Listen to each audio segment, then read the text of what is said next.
Hey, what is up? How are you guys doing? My name is Brian with Bluefoot Homestead. Thank you for coming and checking out this video. It means a lot. I take it to heart. It makes it all worth it. So today, obviously, I'm sitting behind or in front of a wall of cardboard boxes. Yes.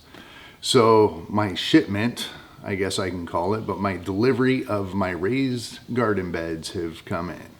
I have 18 garden beds here that I'm going to have to assemble and get out there. Now, just as a recap, my garden has basically been a complete failure. I put a lot of work into it, a lot of planning into it, and it just didn't work. And I think the main thing was I took the tarp off a little bit too early. You know, if you've seen the other videos on my garden on how I went about it.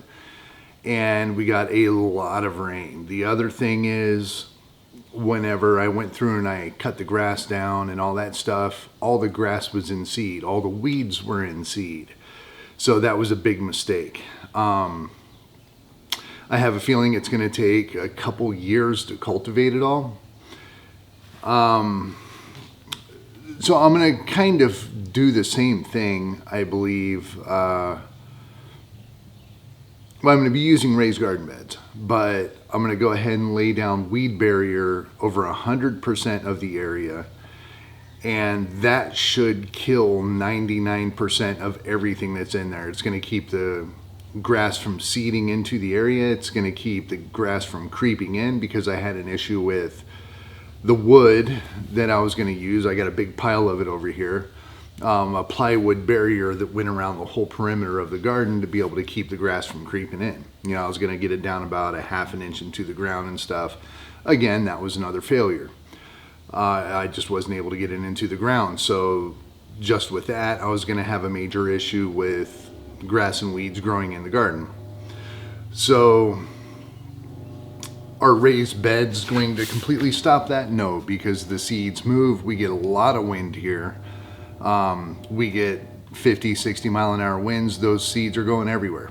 There's not going to be any stopping it. Now these are 17-inch high. They're not extremely high. But hopefully it'll be a little bit better. And I think starting with fresh compost and fresh topsoil mixed together is going to be a good start, because once seeds start in there, it's going to be really easy to pluck those weeds out and pluck the grass out before they really get a good root established into the area that's going to keep it from regrowing. So it's going to be still quite a bit of work to keep everything clean, keep the garden beds clean. But yeah, this is my plan. And if I need to expand later, which I don't know if I will, because right now, I mean, my area, 1,600 square feet, I can fit 48 of these raised garden beds. Now, it's a lot of money up front to invest. I got these, VegeGa, I guess is the name. I don't know if you can even really see the name here. It's probably a little bit out of focus, but these were the ones that were recommended by Living Traditions. They do a lot of research into the products that they buy. Not everything that they do is good. Not everything that they do is a success. You know, they're homesteaders. They go through trial and error, and you know, some things fail, some things are wins. They've had a couple failures with their gardens lately too, for completely different reasons than mine. They went through what I'm going through many, many years ago when they first moved here. And that's when they found out about weed barriers and stuff like that. But if you follow their channel, you know, if not, check them out. It's a great channel for homesteading, gardening. They are homesteaders. I believe they are also preppers, even though they do not talk about SHTF at all.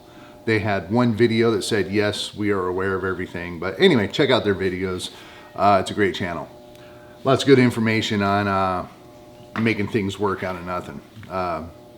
So I went ahead and picked these up. This is not really going to be for this year. I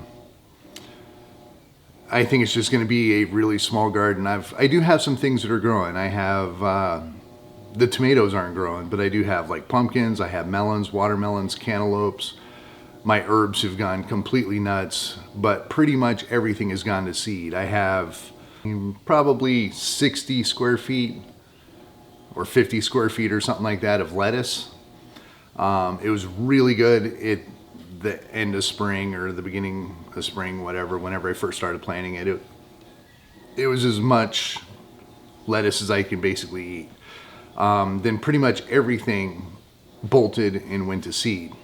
But it was a good experiment because I realized the lettuces, the different strands of lettuce bolt at different times, and I learned which ones I'm going to be able to get a little more of the season out of, and I'm going to plant more of that into the future. So it was a good learning experience.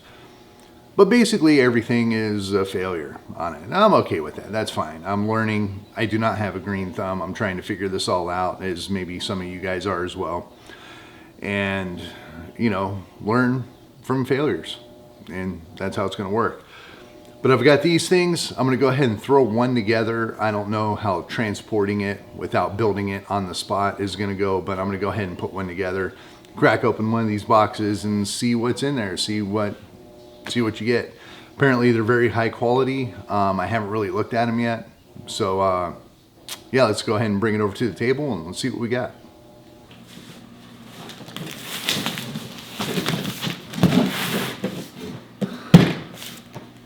Okay, so you're not really going to be able to see me, but I'd rather get the product into here instead of looking at my ugly mug. So VegeGa, VegeGa. What'd you call me? That's the brand on these. I think they were about 125 bucks or something like that. I got them through their website, and yeah, I even think I got a discount of some sort. I forget what it was, but yeah, still a little bit expensive. You can get them, you know, for 40 bucks on Amazon and stuff like that.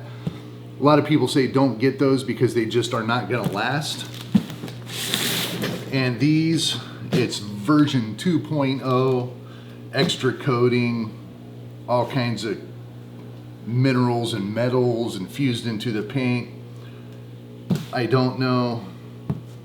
Come on, you little... Ha! Got him. Just cut a tick in half. Alright, so let's get this thing open. I'm just going to go right through the cardboard and not the seams. Hopefully I don't cut anything important.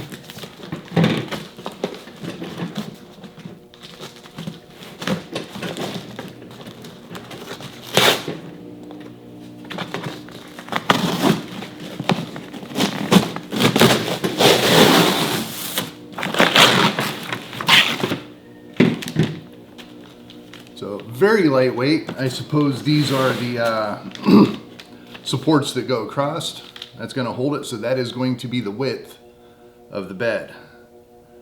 That should be good. Now there's a guy I follow called Me Gardener or Michigan Gardener or My Gardener. Everybody says it a little bit different, but he has a certain planting method to plant very, very tight, high capacity raised beds. And it helps with weeds and stuff like that, but that's kind of what I was thinking when I'm going to be going with this. But this is the color I went with. Let's get this out. A little bit of weight to that. So yeah, pretty good color. It's kind of the like a sage green or something. White on the other side. So this I have 1, 2, 3, 6 of these. And I should have all the curved pieces. Yes, here we go. Complete guide to start your gardening. I could probably use this. Yeah, so this is given all kinds of different configurations. Well, it actually seems like a whole lot of different ways you can build these things. Look at that. Yeah, like it's probably going to be too bright and blown out, but yeah, build it into towers, all kinds of different stuff. So yeah, curves, squares. Yeah, so yeah, I'll take a look through the manual just to look at the pretty little pictures and all that. And these are the curves. Aha, so it's got a plastic covering on it. See what I can do. Let's try one of these.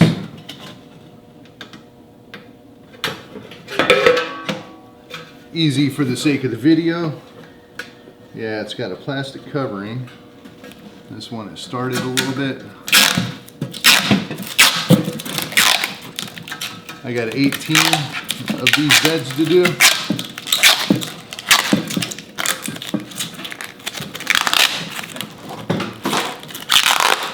And 10 of these pieces per raised bed.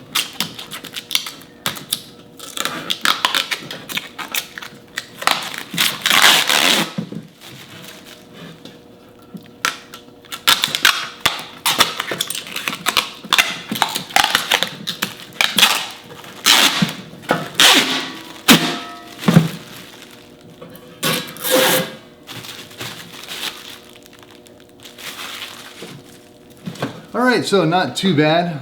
It's gonna kind of suck to do a whole bunch of them, but it's what I'm looking at. I suppose you could probably use either side, but yeah, I'm gonna go ahead and strip all these off, get everything together. Oh, here we go. Nuts and bolts. Kind of forgot about that. Let's see if we got anything on this side. So stripping to go across the top of it to keep yourself from getting cut and stuff like that. Bolts. That's what else be in the box. And I am going to use the boxes for underneath the beds to further help suppress any sort of weed growth or grass or anything like that. All right, so again, I'm going to go ahead and put one of these together. It should be pretty straightforward. Let's see what we got. They give you a little wrench with it.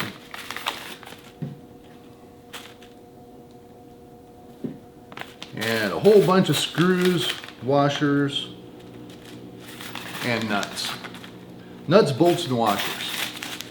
So, yeah, I'm gonna go ahead and get started on this. I'm not gonna bother you guys with stripping plastic off and all that kind of stuff. I'm just gonna go ahead and get this together, get my drill out, make the job a whole lot easier, and see if I can get one on this table, and I'll show you guys what it looks like here in just a minute. Okay, so I have all the plastic stripped off, and I do want to mention that even though it was kind of a pain in the butt to take the plastic off and that protective film, well, I threw it all away, but I got a nice ball of it after all these pieces. That it shows that they care about their product, and I respect that. So instead of just giving you a whole bunch of pieces in a box and who cares what it looks like when it gets delivered, they actually care about the transport. They care about the shipping method and how they package it and all that kind of stuff. So thumbs up on that. One thing I'm going to shame myself on, and I haven't even really figured it out yet, but I usually try to buy American, more so these days than ever. I saw it was New Jersey. There's an Eastern USA warehouse. So I got this information right here. Of course, you're not going to see it. It's all blown out from the light, but there's a Western United States, Eastern United States, German warehouse, UK warehouse.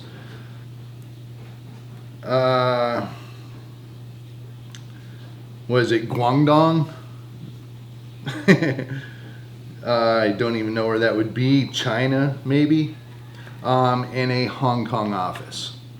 So where's this made? I do not know. It's a 1347 number. Pretty much everything says it's American, but just being that it's more international, there's a chance that this is made in China. If it is, shame on me, but it seemed like it was a good product. Everybody kind of raved about it. The main thing that I saw is that it was in New Jersey, so I thought they were made in New Jersey, but possibly not. I'm definitely going to look into that. Anyway, got everything stripped off, ready to go. I'm going to go ahead and pop open the bag of nuts, bolts, and washers.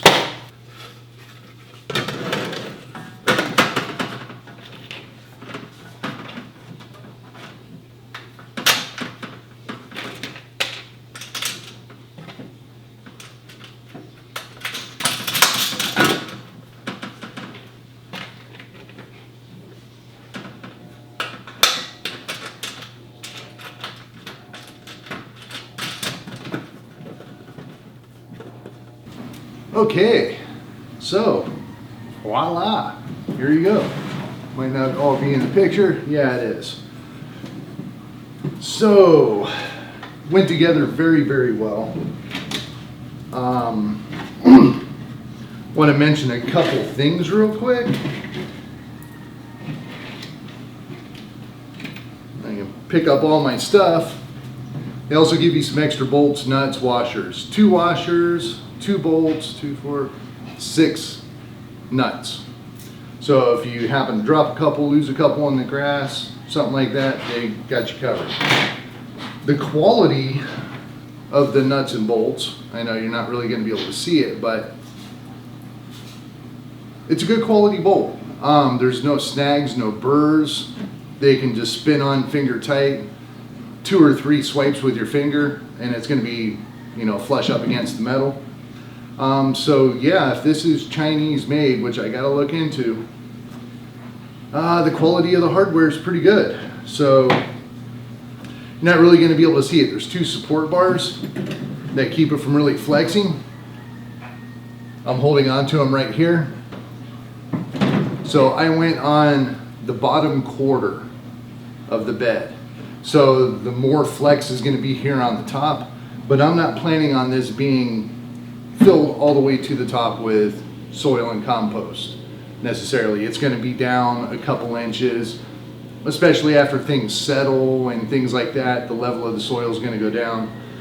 So it's going to put it more in the middle of where it's going to need the support. So that's where I went with that. As far as fit and finish, it is decent. For what it is, it's not going to be, you know, the quality of a Rolls Royce when it comes to gaps and things like that. I mean, it's basically roofing material, you know. And considering that, it goes together very well. It's very tight. I mean, it's not going to be watertight, of course. It's going to be able to lose some water and stuff like that, but it's pretty good fit and finish. Along with the bolts, this little wrench that I know I'm really far away, but the little wrench is really good quality. It's heavy duty. I did the whole thing. I was going to get my drill out, but I did the whole thing with this little wrench that they give you and a Phillips screwdriver. I was able to finger tight it all the way down to where it was about a quarter of a turn with the screwdriver and just a reinforced twist with the wrench. By the end of it, it started digging into my palm a little bit because it's only about 2-3 inches long. Not a lot of leverage with it, but that's fine. You know, they got to pack it. I mean, it's free. A heck of a lot better than other free tools that you get with anything, really. I'm going to keep this. I mean, it's not that bad. It's solid steel. But I didn't torque it necessarily, but I probably put about 10 pounds of pressure, foot-pounds, onto each bolt. And it's pretty good. So far the quality of everything seems really good. I mean, it's really thin. It is what it is. But I do want to bring up another thing is the stripping that they put for the top here. I ran it all the way around. It was a little bit hard to get over the double pieces, but after I kind of got a little method down on that, it went over those pretty good and the whole thing installed really well. Still got to go down and just make sure everything's pushed down on it. But here's a piece that I cut off. When I was cutting it with my knife, there was a little bit of resistance, and I realized that this is steel reinforced, which kudos to them. It's got steel on the top, and the 2 bottom pieces, the bottom parts of the U, seem to be reinforced with steel as well. Really thin, but nonetheless, it's metal reinforced. I mean, it's very bendable. I can hear it cracking and stuff as I'm doing this. But yeah, good quality. No complaints at all. So if this is the Chinese people that made this, kudos to them. By the feel and putting this together, the whole thing took maybe 20 minutes, half hour. I didn't time myself. Maybe I should have, but I didn't. So yeah, 20 minutes to a half hour to put one of these together. I got 18 of them to go, so that's 9 hours of work to put these things together. And then I probably have more coming. So it is what it is. But yeah, really good quality. Putting it together and the installation, if you will, really couldn't be happier. I'm really looking forward to getting some of these out here filled up with some dirt and compost and get some stuff growing. probably going to be next year. I might try to do a couple of these for fall planting. Maybe get some cabbages, possibly some broccoli, I don't know. I'd like to find out if they have any sort of dome system for brassicas to keep the bugs out and stuff like that. That'd be really nice. If not, I don't know, might have to make something, or if somebody out there is a little more crafty and handy than I am and they don't make them. This is a pretty common size raised garden bed. It would be a nice thing to be able to get something that snaps on the top that is a mesh covering, probably make a killing. So anyway, yeah, definitely 2 thumbs up on this. Now, I don't really know how, I think it's VegeGa, VegeGa, V-E-G-E, and then they separate the G-A, so I don't know exactly how to pronounce that, but yeah, really happy with the way this thing came together, the quality of all the materials on it, A+. Looking forward to getting them out there. So all right, let's go ahead and bring it in. With that said, the sun is starting to come up and the heat is already starting to kick in. So it's already starting to get hot. I'm sweating in my garage a little bit. Interestingly enough, as some of you guys know, I have an issue with wasps. And early in the morning, they're sleeping, apparently. I haven't come across one in the garage when I usually am just getting bombed by them. So yeah, doing garage work early in the morning might be the secret. So yeah, just a little side note. Anyway, I appreciate you guys watching this video. Check out some of my other videos if you like this one. Yeah, looking forward to this. So thanks for watching. I will see you guys next time, and peace.